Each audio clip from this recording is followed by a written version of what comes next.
Hello, everybody. My name is Ian Linkletter. I'm here to present Centering Student Voices in Resisting Surveillance. I am an emerging technology and open education librarian at the British Columbia Institute of Technology. On the screen here is a picture of students enjoying a sunny day on our beautiful campus. My slides and links and references are all going to be online on this Etherpad. So please check that out and follow along, make some bookmarks. And also, if I could ask that this be shared as people continue to join the room because they can't see the back chat, that would be fantastic. Thank you for whoever helps. I'd like to acknowledge that I live and work on the traditional, ancestral, and unceded territory of the Coast Salish nations of Squamish, Tsleil-Waututh, and Musqueam. I live in Vancouver, BC, and work in Burnaby, BC.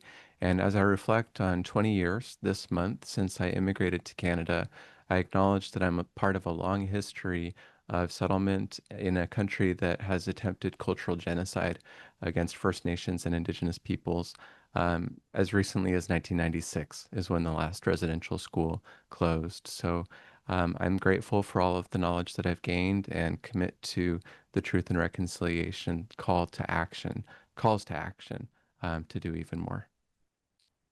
A little bit about myself by way of introduction. I'm a graduate of the Evergreen State College. Evergreen is a regular target of Fox News for its outspoken and passionate alumni like myself. I have my MLIS from the University of Western Ontario, and I've been an educational technologist since 2007. I spent 10 of those 14 years as an educational technologist at the University of British Columbia's Faculty of Education before leaving to become a librarian at BCIT in 2022. In 2024, I created the Canadian Privacy Library, accessible at privacylibrary.ca, and very recently joined the Inclusive Education Research Lab as a research contributor. Like we've heard many times over the last couple of days, do no harm is a fundamental principle of ours, definitely of mine, and I'll be talking more about what that principle led me into. 10 years ago, or sorry, 15 years ago, I first witnessed the harm of ed tech for myself. I was working where I do now as a learning technology specialist, and my job was to answer the phone when students had tech support problems. We supported a surveillance software called Respondus Lockdown Browser, and the way that it worked at the time was it would take your user profile in Windows, hide it, create a new user profile with access to nothing, and lock you into that profile. So if your exam crashed or your computer lost power, when you came back in, it would appear like you lost all your data. You would not be able to get into your exam, your passwords, your browsers, anything at all. So students would call me crying, thinking that they had basically lost their life's work in addition to failing their exam and potentially their studies and losing their scholarship. So this experience of listening to students really shaped the future of my career and life. And I'll always remember and hold this experience dear. Today, I'm going to honor five students who resisted surveillance. These five students have all come out publicly, strongly, and I feel okay sharing their names and voices. My fight against academic surveillance has taken a very sharp turn in the past 5 years. So, this long story short is in 2020, I worked in UBC's Faculty of Education. When we shifted to emergency remote teaching, proctoring boomed. Over 50,000 UBC students were forced to use Proctorio, and I had been tracking what was being said about it and learned that it was very controversial and potentially harmful. I stood up against Proctorio's CEO when he went after our students, and afterwards I paid more attention to what students were saying. On YouTube, I found help videos proving that the tech was harmful, and I shared my concerns and cited the YouTube videos as links, as proof. And I also shared a screenshot, which was, yeah, anyway. On September 2nd, 2020, I was sued for copyright infringement, and in March 2021, 6 months later, UBC banned Proctorio with slim exceptions. The lawsuit continues to this day. It's been almost 5 years, but I will never be defeated. I will never lose my passion for this cause, and I will always stand for students. You can learn more about the lawsuit and follow my journey at linkletter.org. AI surveillance is something I'll be talking about today, and it's fitting that I focus on Proctorio. On the left-hand side of the screen, I have a synthetic image I generated depicting Proctorio. Um, one use for AI is to create images that you can't be sued over for copyright reasons, at least. So this is AI's take on Proctorio. It has a creepy instructor peering into a screen where a student's face is being surveilled and eye movements are being tracked, and different charts are being collected with lots of invasive data. So, what is Proctorio? We're going to be talking about it a lot today. Proctorio is academic surveillance software. It is not ed tech. It monitors student behavior using AI and ranks students by suspicion level. It creates reports for the instructor of flagged activities. It surveils a student's webcam, browser, and microphone, and also contains a room scan feature, which, although it was and is widely used, was found to be unconstitutional in 2022. And it operates with a function called quote unquote abnormalities. This is from the Washington Post, so hopefully no lawsuits explaining how it works real quick. Quote, one system, Proctorio, uses gaze detection, face detection, and computer monitoring software to flag students for any abnormal head movement, mouse movement, eye wandering, computer window resizing, tab opening, scrolling, clicking, typing, and copies and pastes. A student can be flagged for finishing the test too quickly or too slowly, clicking too much, or not enough. And it blocks access. They market it as an accessibility tool. It is actually an accessibility barrier. It blocks your access if its faulty facial detection technology can't see your face. It's inaccessible to blind students through the room scan functionality and blocking screen reader extensions. It kicks you out if you step away from your computer, like to use the bathroom or take medication. It kicks you out if it detects another face in the room, like a child or someone you're taking care of. Its eye and head movement tracking targets neurodiverse students, and the experience of minimizing your movements and maintaining eye contact with the camera creates an immense amount of stress. I'll be centering five student voices today. In summary, Eric Johnson shared his expert analysis of Proctorio's Google Chrome extension and got sued. Robin Pokerny took her school to the Institute of Human Rights because her face could not be found and set human rights precedent. Tiffany experienced aggression from Proctorio's CEO on Reddit. Amaya Ross had to shine a flashlight in her eyes to be seen by Proctorio. And Lucy Sathisan bias audited Proctorio's facial detection and found it didn't work right. We'll start with Eric. So Eric was a computer engineering student at Miami University. He since graduated and is a privacy and security researcher. He analyzed the public Google Chrome extension of Proctorio's and discovered more about how it works. He posted his findings to Twitter and Pastebin, and Proctorio used the DMCA, Digital Millennium Copyright Act, to have his research removed. Eric, with the Electronic Frontier Foundation's help, sued Proctorio to stop their legal harassment. They then sued him back. Imagine suing a student, claiming his criticism had cost them contracts, and a settlement was eventually reached which protected Eric's freedom of speech. The face not found error is perhaps the most insidious problem with Proctorio's faulty software. Here's a quote from Dr. Chris Gilliard. Imagine all you want to do is take a test, and the system your institution uses as a gateway to testing doesn't recognize you as a human being. You can find Chris on Blue Sky, highly recommended. And here's another Chris Gilliard quote. I hope you can see this. Every future imagined by a tech company is worse than the previous iteration. So the next student that I'd like to center is Robin Pokerny.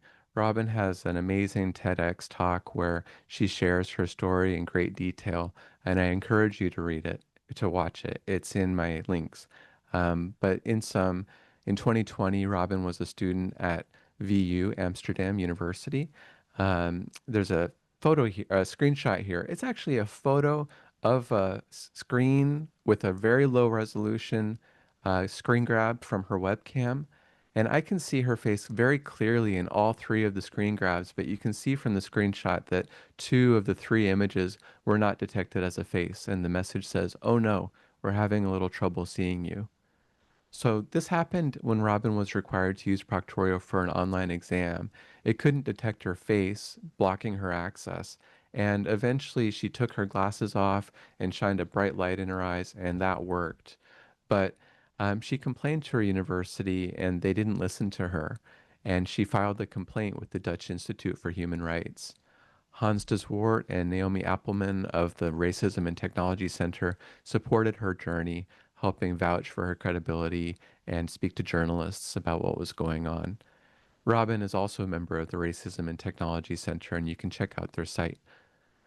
The case ended up setting human rights precedent by affirming that technology itself, not just humans, can be racist. But the Institute concluded that Proctorio probably didn't work because of her glasses, not her skin color. But they did also find that VU had discriminated against her by not taking her complaint seriously.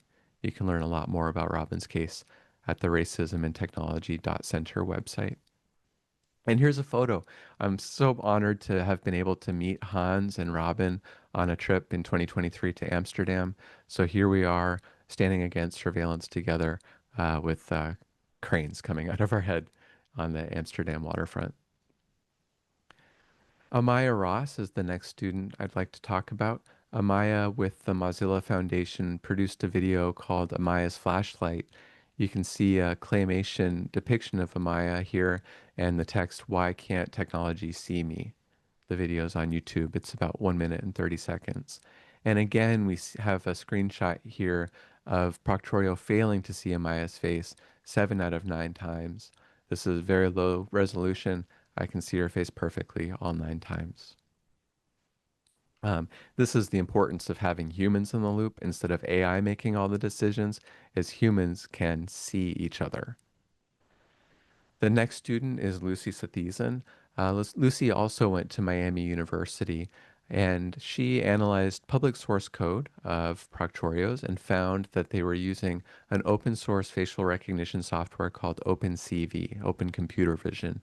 And she tested OpenCV against an open source image database of faces called Fairface and found it could detect black faces less than half the time.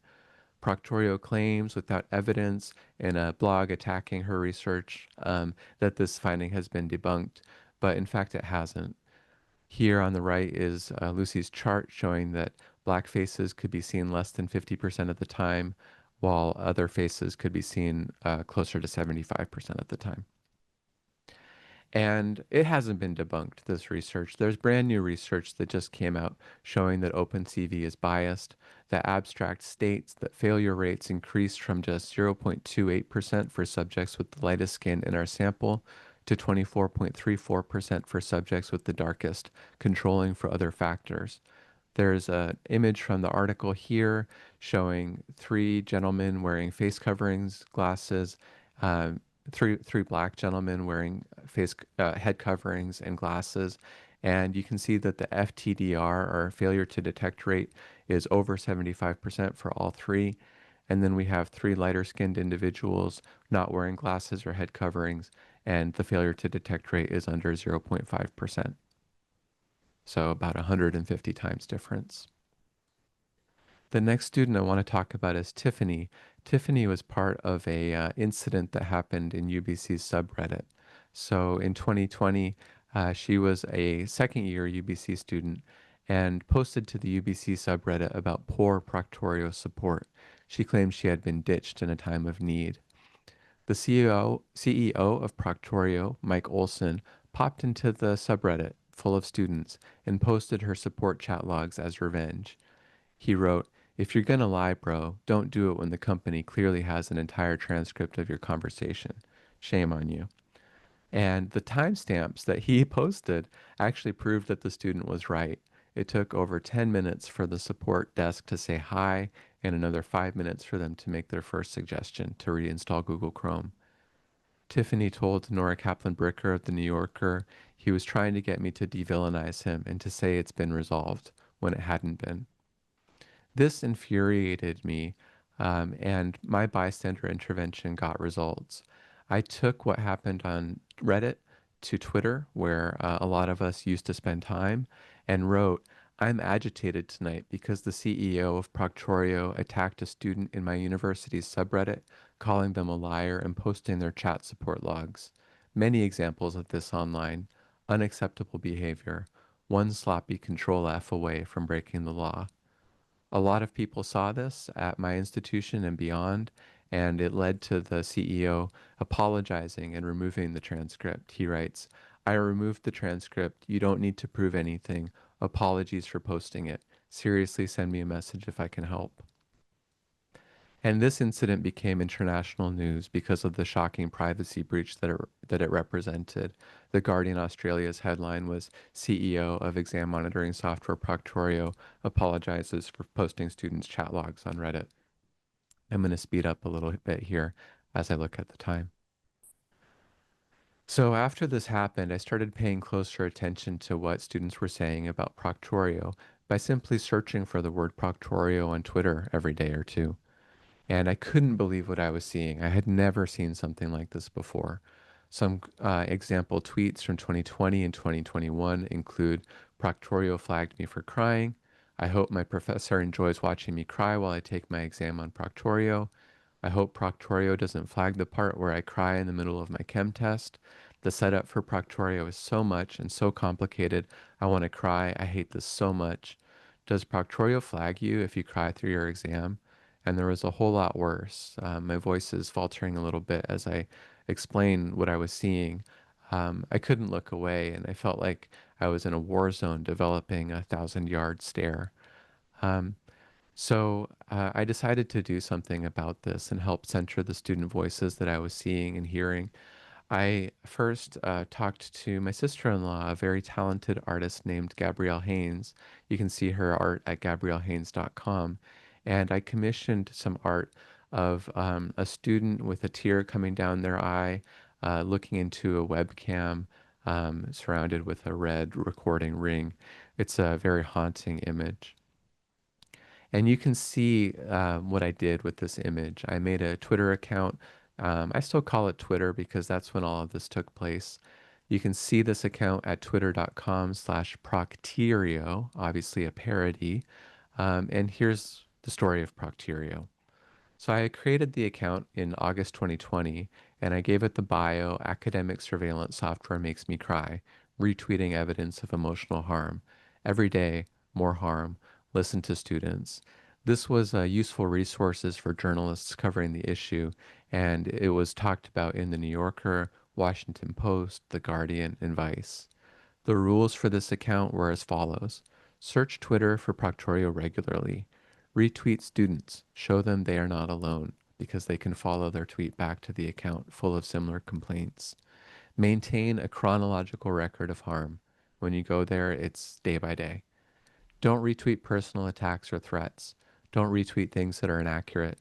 Don't retweet personal conversations, just public tweets. The next example of centering student voices is the Google reviews. So Proctorio and other remote proctoring extensions have Google Chrome Web Store web browser extensions, and Proctorio, ProctorU, HonorLock, they have the worst extensions in the store.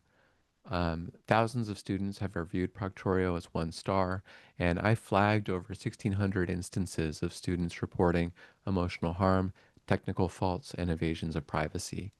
In yellow, or actually I'll speak to this in a second. You can read my flagged reviews at googlereviews.linkletter.org and read the letter that I wrote to 10 US senators that were investigating Proctorio at dearsenators.linkletter.org. So here's how this shook out. I downloaded hundreds of pages of these reviews, screenshot by screenshot, and captured them all. In yellow, I highlighted terms related to emotional harm, like stress, nightmare, anxiety, and panic attack. On the right, you can see some example reviews, like, now my testing anxiety has jumped from 10 to 11. The worst extension on Chrome. The extension is complete spyware. Invasion of privacy and stresses students out. I am so upset that my professor chose to use this.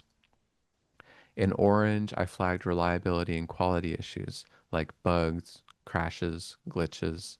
On the right, we have reviews. This thing is effing terrible. Have to use it for university tests. It always crashes. Crashed my PC many times. The worst, spyware. And finally, in red, I highlighted terms related to human rights, like invasion of privacy and violation of privacy. On the right, violation of privacy, invasion of privacy, terrible, intrusive, and the CEO doesn't care about student privacy. So, so yeah, that's what I did. Um, I sent these reviews in full to the 10 U.S. senators, and unfortunately, I didn't make any leeway. I am so furious with the Democratic Party for not doing something about academic surveillance software when they had the chance. And I'm going to keep pushing this in Canada where there is still an opportunity. And maybe we can do things state by state. I sure hope so. And I want to point out here, if any journalists are in the room, for example, that Proctorio is creating duplicate listings to try and silence and obscure student reviews. They created a new listing called Secure Exam Proctor, where they preceded it with good reviews. Google the names of the people that first reviewed it. They're Proctorio employees. It now, instead of having 5.6 thousand one-star ratings, has 293 ratings, with an average of 2.5 stars, thanks to their brigade. And you can see where they're going next because they have a new listing with 5.0 star rating and 45 ratings. Again, they're employees. So unfortunately, they can't get rid of the original listing. It's still there. The link still works because there's so many existing links to that specific extension. They can't get rid of it without breaking things for all their customers. So again, please, journalists, anybody that wants to write about this is unethical, this is wrong, this silences students, and it shouldn't. So, in closing, I just want to say, please listen to students. They rely on us to stand up for them when others won't. Whether you're an instructor with 20 students in your class and the ability to turn off Proctorio or other proctoring software, or you're an administrator looking after hundreds or thousands of students, regardless of your role, regardless of whether you work with students directly in the classroom, you can always take actions to listen to students, center their voices, and make them heard. I've given you thousands of examples of the harms, and I hope that you can take forward these examples to work against surveillance and obstruct it at all costs. Academic surveillance software is a scourge, and I'm not willing to accept that it's here for good. I'm not willing to accept that it's inevitable. I think we can do something about it, and if I can help, please let me know. So this concludes my presentation. Please feel free to email me at ian_linkletter@bcit.ca or connect with me on LinkedIn, Blue Sky, or Mastodon. I look forward to continuing the conversation and the work, and I thank you all for being here today.